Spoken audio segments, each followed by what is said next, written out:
The penthouse glowed like a jewel box high above the city.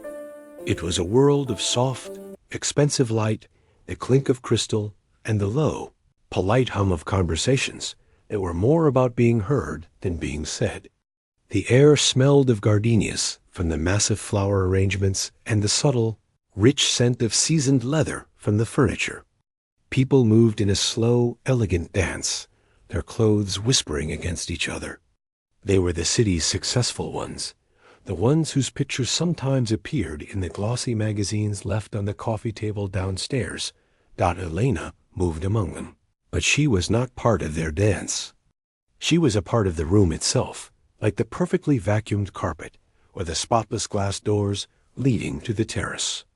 Her uniform was a simple, stark black dress with a white apron, crisp and without a wrinkle. Her dark hair was pulled back into a tight, practical knot. In her hands was a heavy silver tray, its surface beaded with condensation from the flutes of champagne. Her arms were steady. Her face was a calm, neutral mask. She offered the drinks with a slight, almost invisible dip of her head, her eyes never quite meeting those of the guests. They took the glasses without seeing her, their conversations flowing uninterrupted. Her employers, Mr. and Mrs. Thorne, were the bright suns around which this little universe revolved. He was a tall man with a loud, confident laugh that cut through the room.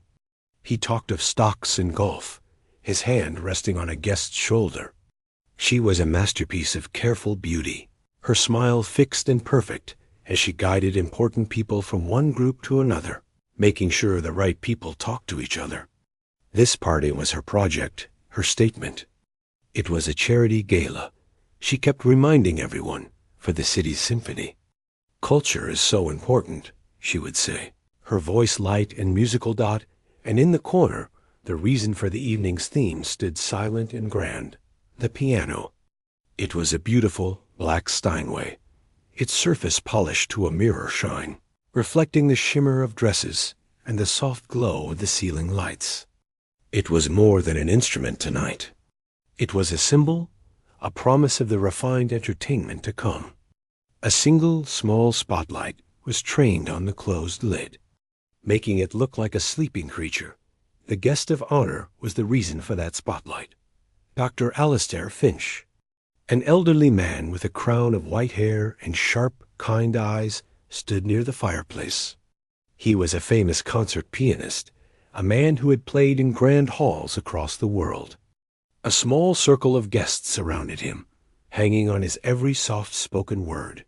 He was talking about music, of course, about the soul of a composer, about the silence between the notes being just as important as the sounds themselves. The people around him nodded seriously, trying to look as if they understood the depth of what he was saying. Elena's path took her on a loop from the kitchen's swinging door, through the bustling main room, collecting empty glasses, offering fresh ones. A silent figure in a sea of noise. Her feet knew the route perfectly. She could navigate the crowded space without ever brushing against a guest, her movements smooth and efficient. But every time her loop brought her near the piano, something almost imperceptible changed. Her steps would slow, just for a heartbeat. Her eyes, usually fixed on the floor or the tray in her hands, would flick up towards the instrument. It wasn't a long look, not something anyone busy talking would notice. But it was a look full of something deeper than curiosity. Once, as she passed particularly close, her fingertips, holding the edge of the heavy tray, tightened their grip. Her knuckles turned white for a second. It was as if her body remembered something her mind was trying to forget.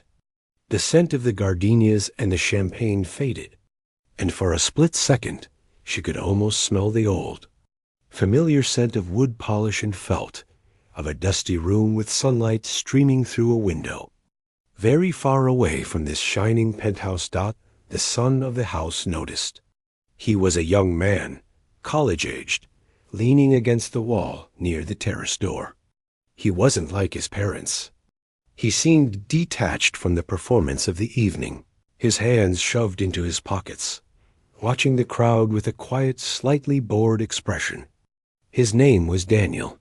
He had seen Elena pause earlier. He saw the way her shoulders tensed as she walked by the Steinway, the way her gaze clung to the closed lid of the keyboard.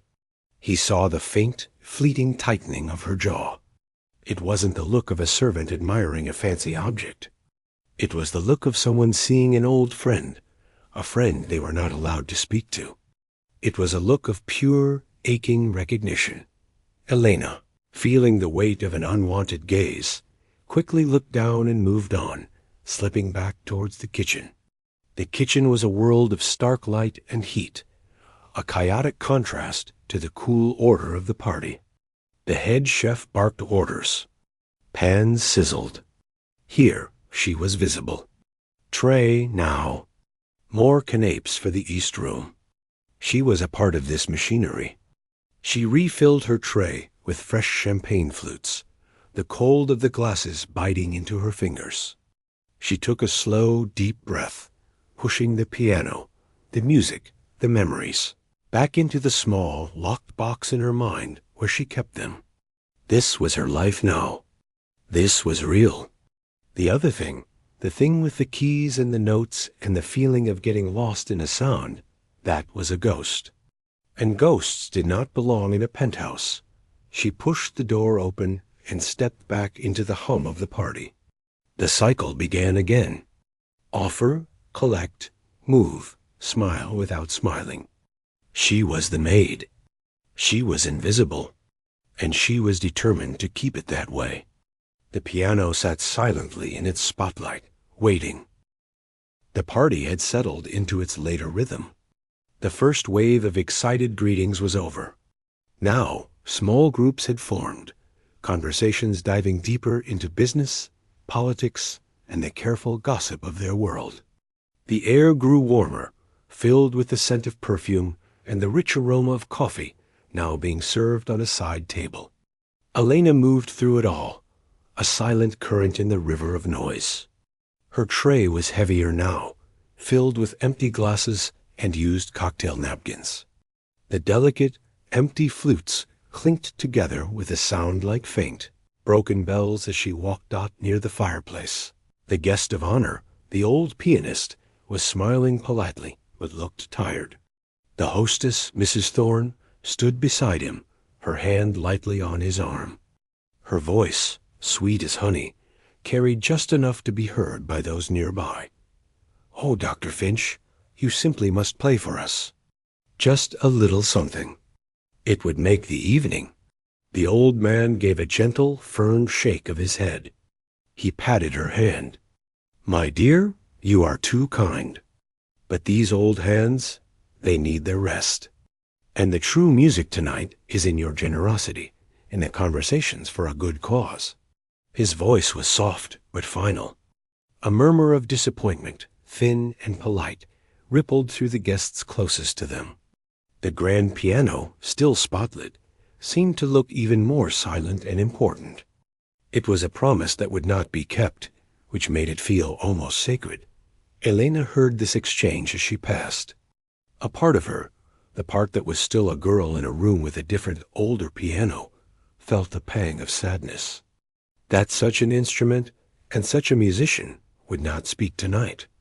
But the larger part of her, the part that was the maid with a job to do, filed it away as just another piece of the evening's information. It did not change her task, not her task now was to clear the dessert plates. Small, elegant plates smeared with the last traces of chocolate torte and berry compote. She moved to a long, polished sideboard that stood against the wall, not far from the silent piano. The sideboard was crowded. Empty wine bottles, used linen napkins, a few forgotten champagne flutes, and at its center, a massive, towering arrangement of white orchids and trailing ivy. The flowers were Mrs. Thorne's pride, a stunning centerpiece she had specifically ordered for the evening. Elena began to carefully stack the dirty plates onto her tray, her movements precise. She had to lean slightly to reach a plate tucked near the back. As she straightened up, the edge of her heavy, full tray caught the lip of the wide, crystal vase holding the orchid arrangement. It happened in a terrible, slow motion. There was a scrape, a wobble. Elena's eyes went wide. She tried to shift her weight, to balance the tray and steady the vase, but it was too much. The towering arrangement teetered for a heart-stopping second. Then, with a quiet, dreadful slosh, it tipped, a wave of cold, greenish water, filled with bits of floral foam and broken stems, poured over the side of the sideboard. It cascaded directly onto the gleaming black lid of the grand piano.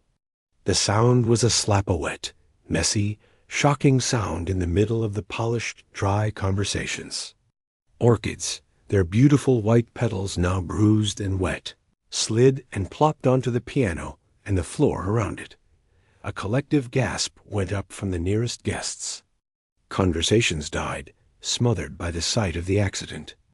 Every head turned. Elena stood frozen, her tray of dishes still held before her like a shield. Her face, usually so calm and lank, was a mask of pure horror. Her heart hammered against her ribs so loudly she was sure everyone could hear it. This was more than a mistake. This was a disaster. This was ruining the most important symbol of the evening. This was water, the enemy of wood and delicate internal wires.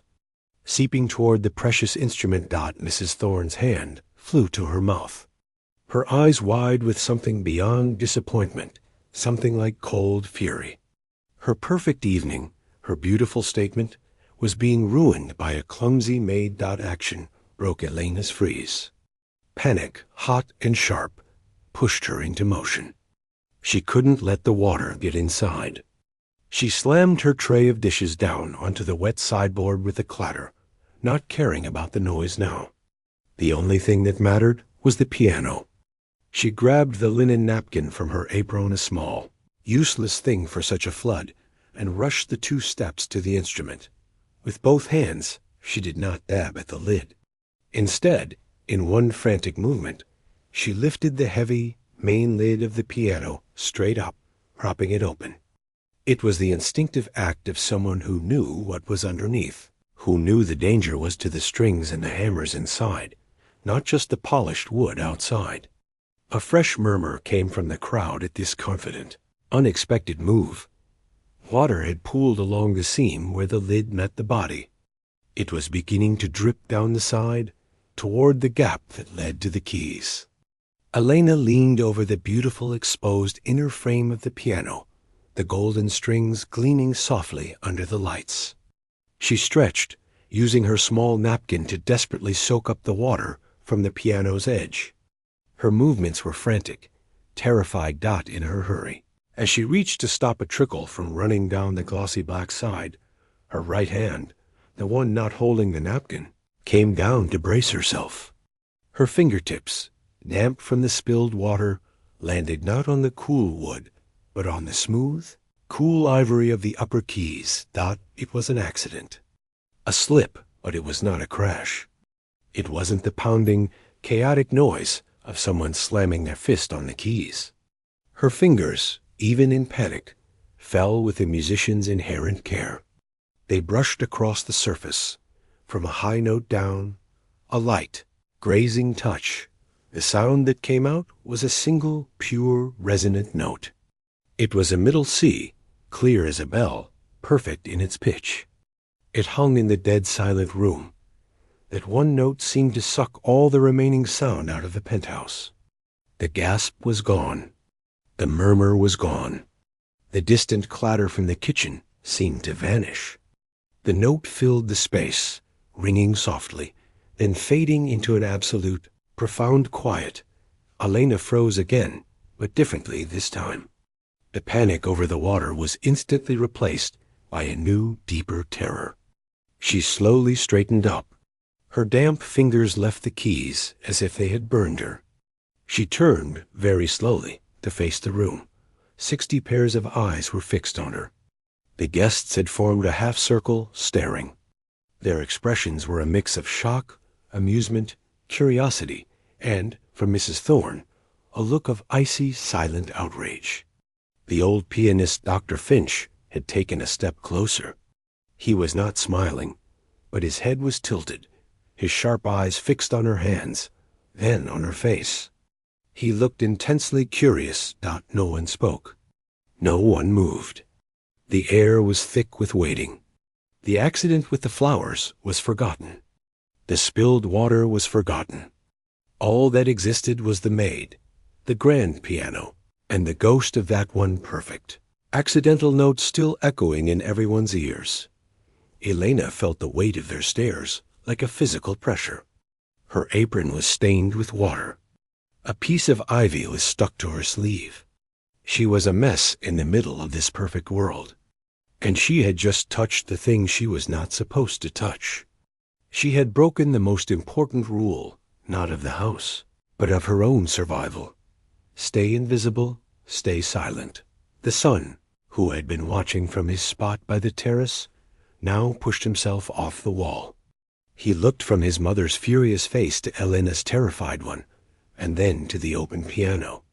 A small, understanding smile touched his lips. He had been right. The silence stretched, becoming unbearable.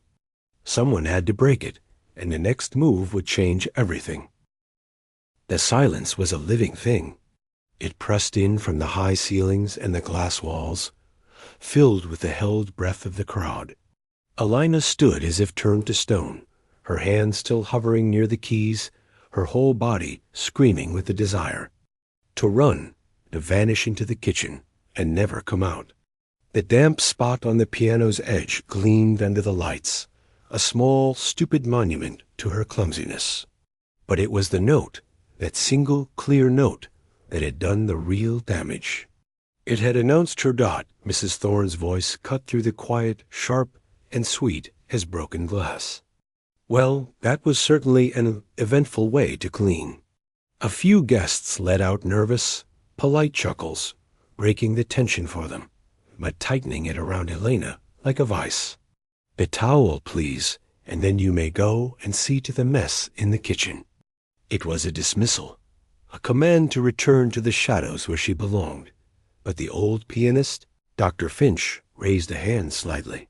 "A moment," he said, his voice quiet but carrying. He took another step closer, not looking at the hostess, but studying Elena.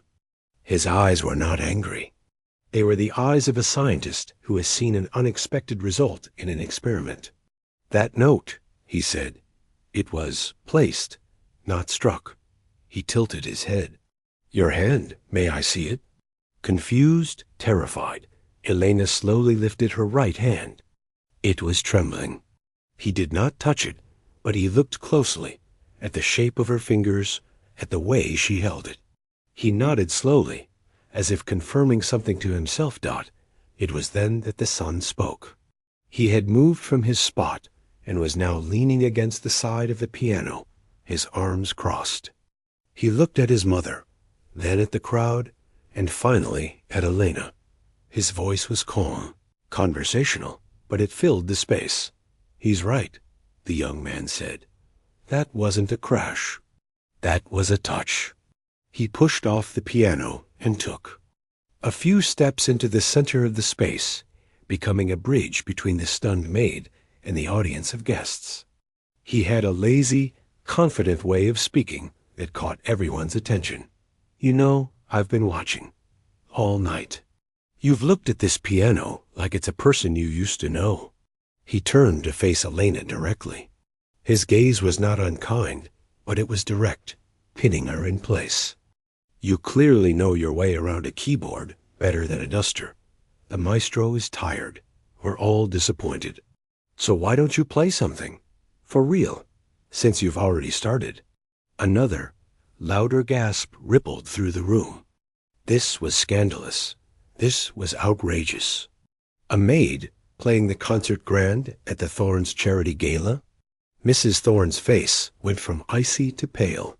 "Daniel, don't be absurd," she hissed, but her son just shrugged, a small, defiant smile on his lips. "Why not?" he said to the room. "It's a party for music, isn't it? Let's hear some music. From someone who actually seems to want to play it." All eyes swung back to Elena. She felt the floor might swallow her. This was 1,000 times worse than the spilled water. This was being thrown into a spotlight she had fled years ago. She shook her head minutely, a desperate, silent plea. No, please no. But Dr. Finch was still looking at her with that intense curiosity. The invitation has been made, he said softly, almost to himself. The instrument is open. It is waiting. He gave a slow, almost imperceptible nod. It wasn't a command. It was permission. Something in that old man's eyes, in the quiet challenge of the son's voice, broke through the wall of her fear. A deeper feeling, one she had buried under long hours of work and silence, began to stir. It was a rusty, aching feeling. It was the memory of what it felt to not just hear music, but to make it, to speak without words. The piano keys, white and black, seemed to pull at her. They were no longer just a symbol of a world she couldn't enter. They were a door she had closed and locked herself. The guests were staring. Some were smirking, waiting for her to slink away, confirming her place. Others looked uncomfortable. A few looked genuinely intrigued, slowly, as if moving through deep water. Elena took a step toward the piano bench. The crowd seemed to lean in as one. She reached out and gently, so gently, closed the heavy lid over the piano's inner strings. The soft thud was loud in the quiet. Then she turned and sat down on the very edge of the polished bench. She did not sit like a guest claiming the instrument. She sat like a visitor in a holy place, her back straight but not touching the backrest, her feet placed carefully together on the floor. She looked at her hands in her lap. They were shaking badly.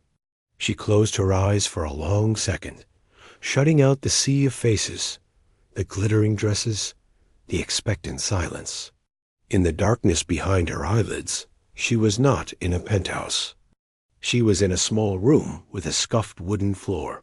The air smelled of dust and rain. A metronome ticked softly. She could hear her teacher's voice, gentle and firm. Asterisk breathe. Now begin. Asterisk, she opened her eyes.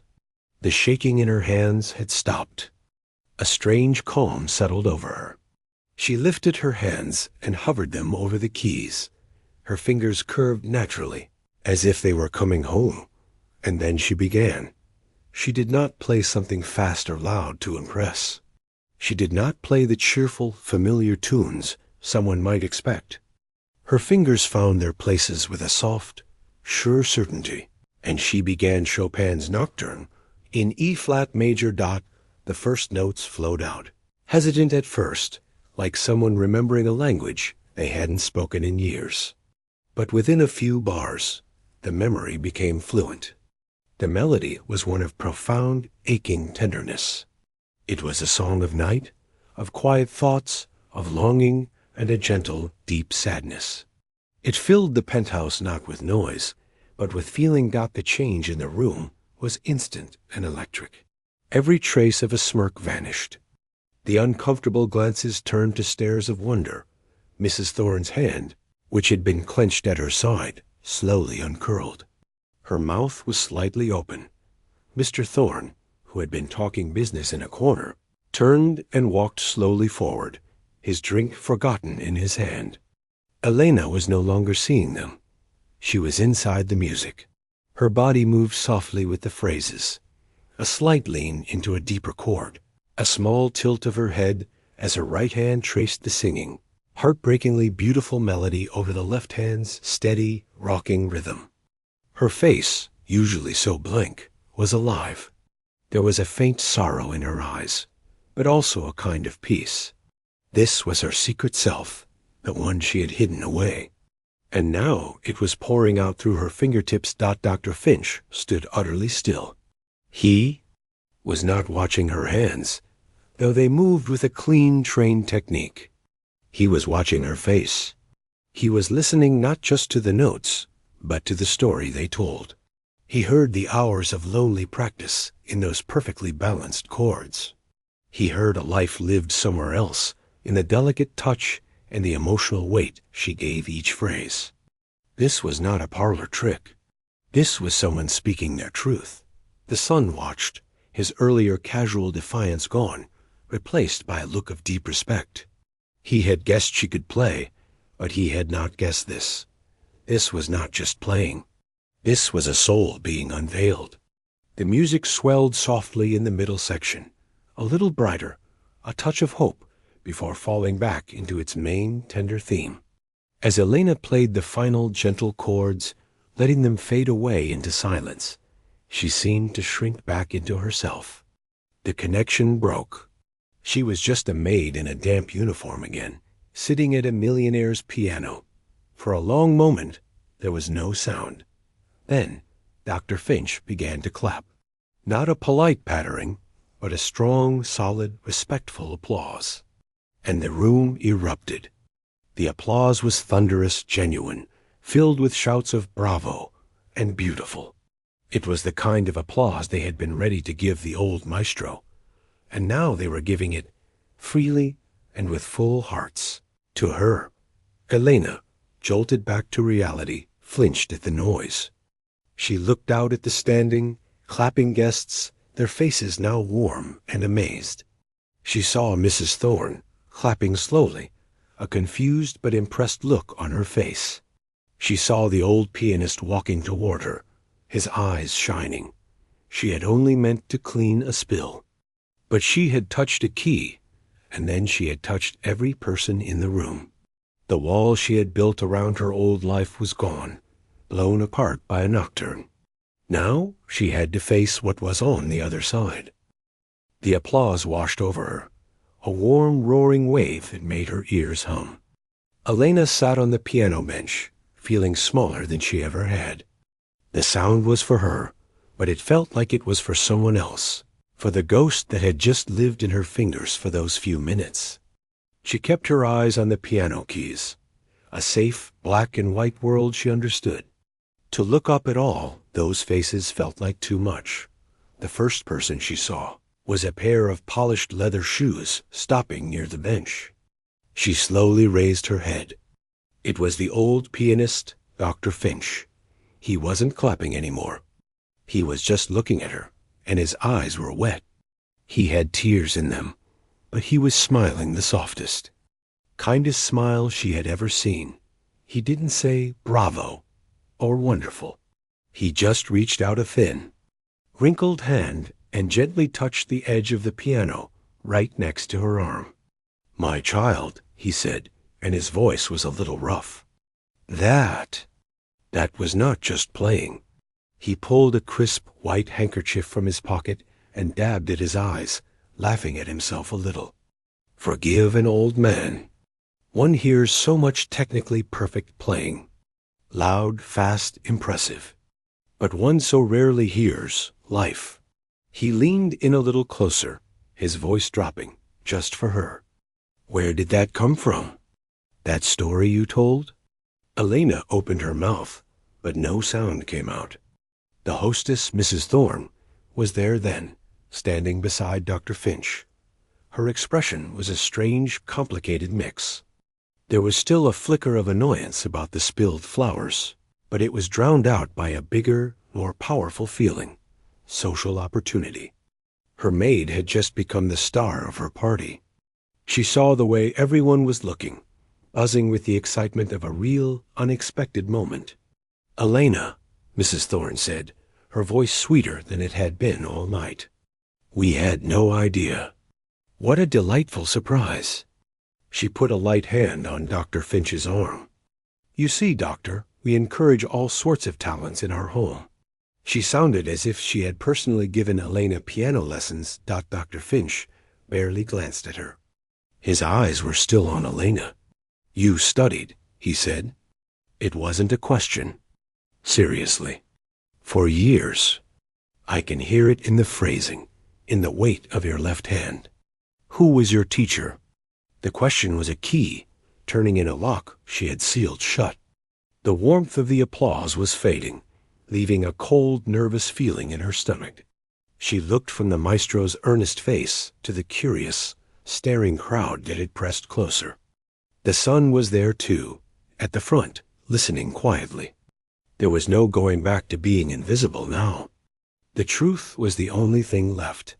She took a shaky breath. Her voice, when it finally came, was low and had a slight accent that usually hid itself, a soft rolling of R's that her careful, neutral English normally smoothed away. I studied at the conservatory, she said. The word felt strange in her mouth, a relic from another life. In my city?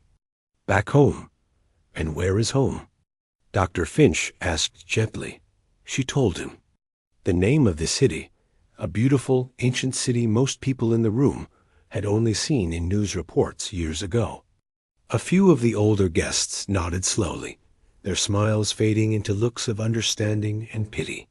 They remembered the headlines, the pictures of the smoke and the rubble. I was in my final year, Elena continued, her eyes fixed on a small scratch on the piano's fallboard. She had never noticed it before. When the war came. Not a big war to the world, maybe, but to us. It was the end of everything. She spoke in simple, flat sentences. The school was hit. Not a direct bomb, but the blast next door. All the windows gone. The grand piano in the hall was full of glass and dust. She could still see it. The beautiful old instrument coated in gray powder, like a ghost. She told them, in a voice that grew steadier as she went, about the fear, the constant sound of sirens that became a part of the background, like traffic noise. About her teacher, an old man even older than Dr. Finch, who had stayed as long as he could, holding lessons in his basement by candlelight, insisting that music was the one thing the bombs could not destroy. Then one day he did not come, she said simply. We heard later his building was gone. She talked about leaving, the impossible choice to abandon the only dream she'd ever had, taking only a small bag. The long, difficult journey to a new country where her papers, her certificates, her prizes were just pieces of paper that meant nothing. Her language was a barrier. Her history was a sad story no one had time to hear. She needed to eat. She needed a roof. So I cleaned houses. I washed dishes. I learned to be very quiet and very efficient. She finally looked up, not at the crowd, but at Mrs. Thorne. I am a good maid. I promise. The flowers. That was. I am so sorry. Mrs. Thorne's face had changed completely. The social opportunity look was gone. Now she looked shocked, then deeply embarrassed. She had employed this young woman for 8 months. She knew she was polite, hard-working, and kept to herself. She had never once asked about her life before. She had never wondered about the sadness in her eyes, writing it off as a foreigner's natural shyness. She felt a hot shame wash over her. She had been furious about a water stain, while this girl carried a bombed-out conservatory inside her dot. Mr. Thorne had come to stand beside his wife. He was a practical man, a numbers man. He heard the story not just as a tragedy, but as a series of events. A trained talent, a disrupted path, a worker who had proven herself reliable under his own roof. He looked at his wife's stricken face, then at the moved expressions of his guests, and finally at the famous musician, who was hanging on every word. His business mind started to turn. Quietly, Dr. Finch took Alana's hand. He didn't shake it. He just held it in both of his fingers feeling the calluses that were not from a maid's work, but from a pianist's, the pads on her fingertips, the slight strength in her palms. You stopped playing, he said. For a long time, she whispered. There was no piano. And then, when there was, she glanced around the beautiful, terrifying penthouse. It did not feel like it was for me. The music. It felt like it belonged to that other girl, the one from before. I thought she was gone, The old man shook his head firmly. No, she is right here. She just needed someone to listen. He let go of her hand and reached into the inside pocket of his jacket. He pulled out a slim leather card holder. From it, he took a single plain white card with elegant black lettering. He pressed it into her palm. It is a foundation, he said. I helped to run it. We exist for one reason, to find artists who have been displaced by war, by politics, by misfortune. Artists whose voices have been silenced. We help them find their voice again. He tapped the card with his finger. There is an audition process. It is not easy. But after what I heard tonight, I do not speak as a charity. I speak as a musician. You must come. You must play for them. For yourself. Elena stared at the card. The letters seemed to swim. It was a name, an address, a lifeline thrown directly to the drowning girl inside her. She couldn't speak. She just nodded, clutching the card as if it were made of gold. The party was over, in a way. The planned event had ended the moment the nocturne began. Now it was something else. Guests began to come up, not to gawk, but to offer quiet, sincere words. An elderly woman touched her arm and said, "Thank you for your music." A man nodded and said, "Your teacher would be very proud." Mrs. Thorne, recovering her hostess instincts, began to gently guide people towards their coats, the evening winding down.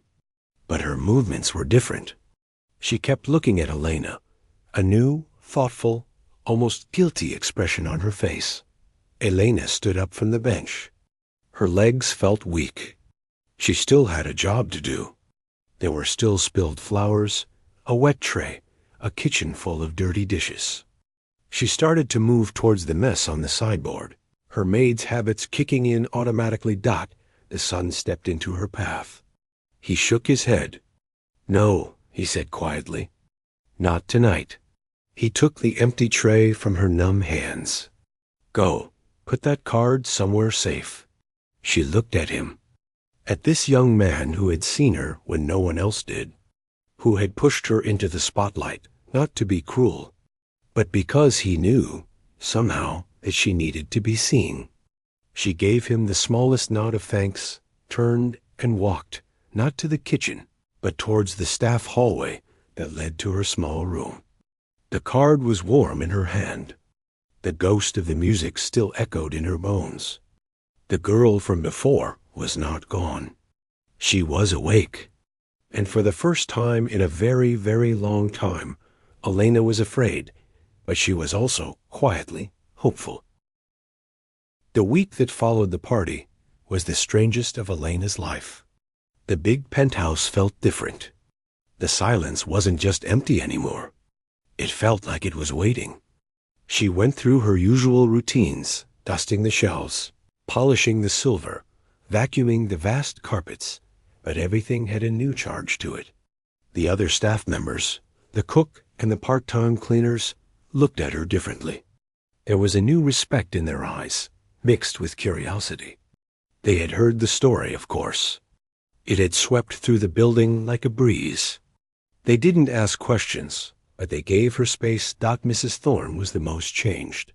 The morning after the gala, she had asked Elena to come into the sitting room, not the kitchen. She was sitting on the edge of her chair, her usual perfect composure softened. "About last night," she began, her hands twisting in her lap. We had no idea of your circumstances." The words were stiff, but the effort was there. "You should have said something." Elena had just stood quietly. What could she have said? I used to play the piano, but a war stopped me. It wasn't the kind of thing one mentioned while washing windows. Mrs. Thorne cleared her throat. "Dr. Finch's foundation? It's a remarkable opportunity. We would like to support you. While you prepare." She laid out the new arrangement. Elena would have her room and board, as before, but her duties would change. She would no longer be the main housekeeper. Instead, she would help with lighter tasks, and in return, she would give piano lessons to the son. This was Mr. Thorne's practical idea. Their son, he said, could use some cultural grounding, and who better to teach him than someone with real, hard-won skill? It was a way to help without it feeling like pure charity, a business-like exchange that satisfied his sense of fairness. The son, when he heard the plan, just shrugged and gave a half-smile. "Sure," he said. "I guess it's time I learned more than just how to turn on the stereo." He wasn't a natural student, but he was attentive. He listened when she explained about scales and finger positions. He respected the instrument, but the real change, the profound change, was Elena's relationship with the piano itself. The first time she sat down on the bench after that night, alone in the quiet afternoon sun that slanted across the living room floor, she was terrified. Before, the piano had been a beautiful object she secretly loved. Now, it was a door she had walked through. Everyone knew what was on the other side. She lifted the lid. The keys stared back, white and black. She placed her hands on them. They were cold. For a long time, she just sat there, breathing. Then she began to play. Not Chopin, not anything from her old life. Just simple scales. Up and down. Slowly. The sound was clean and clear in the empty apartment. She played every day. Sometimes for 10 minutes, sometimes for 2 hours. She played exercises to rebuild the strength in her hands. She played old folk songs from her childhood, their melodies simple and aching. She started to work on the pieces she would need for the Foundation's audition. The music was no longer a ghost haunting her. It was a job, a difficult, wonderful, terrifying job. And it was hers. Dr. Finch's card sat on the small knit stand in her room. She looked at it every morning and every night. She had written the email, her fingers clumsy on the keyboard. A reply came quickly, with a date, a time, and a list of required pieces. The reality of it made her stomach flip. One afternoon, about a week after the party, she was practicing a difficult passage from a Bach prelude. It was tricky, full of complex lines that had to sound separate and together at the same time. She kept stumbling over the same few notes, her frustration growing. "Your wrist is too tight." The voice came from the doorway. Mrs. Thorne was standing there, holding a cup of tea. She looked unsure, as if she might be intruding. Elena stopped playing, her hands freezing above the keys. I don't know anything about music," Mrs. Thorne said quickly, stepping into the room. She placed the tea on a coaster on a side table. "But I used to watch my niece take lessons. The teacher was always saying that to her. Relax the wrist, or the sound gets hard." She mimicked a stiff hand. "I just thought I'd mention it." Elena looked at her own right hand. She was gripping the music, trying to force it. She took a deep breath, shook out her hand, and tried the passage again, focusing on keeping her wrist soft and fluid. The notes connected, cleaner and sweeter. The phrase finally worked. She looked up at Mrs. Thorne, surprised. The woman gave a small, almost shy smile. "See?" she said. Then she gestured to the room. "The acoustics are better in here with the curtains open on that side, you know. Lets the sound breathe." And then she turned and left, as quietly as she had come. It wasn't an apology. It wasn't a grand speech. It was a cup of tea and a tip about wrist technique. But to Elena, it meant more than any dramatic gesture. It was an acknowledgement. She was no longer just the maid. She was the pianist who lived here, who was working. The day of the audition arrived. Elena put on the one nice dress she owned, a simple, dark blue thing she had bought for a friend's wedding years ago. She felt out of place in it now. Mrs. Thorne saw her leaving and, without a word, went to her own closet. She came back with a simple gray scarf of fine, soft wool. "For luck," she said, and draped it around Elena's shoulders. It smelled faintly of lavender. The audition was in a small, unassuming hall at a university. It wasn't grand. It was a room with good light and a well-kept piano. There were 3 people on the panel, Dr. Finch among them. He gave her a warm, encouraging nod, but said nothing. She was just another number dot. Her hands were ice cold. Her heart was a drum. But when she sat down, she thought of the son in the penthouse living room. She thought of the son's patient, if bored, attention during his lessons. She thought of the stupid, spilled flowers that had started it all. She thought of her old teacher in that dusty basement. Asterisk, breathe. Now begin. Asterisk, she played. She played Bach. She played a piece by a composer from her homeland, a piece full of stormy emotions and sudden, quiet folk melodies. She didn't play perfectly. In the middle of the most difficult part, her left hand slipped, and she covered it quickly, her face flushing with heat. But she kept going. She didn't stop. She played through the mistake, because that's what you did. You kept going. When she finished, the room was quiet. The panel made some notes. Dr. Finch just smiled. She took the bus back to the penthouse, the gray scarf still around her neck. She didn't know if she had passed. She only knew she had done it. She had walked into the room and played. A few days later, the letter came. She was accepted.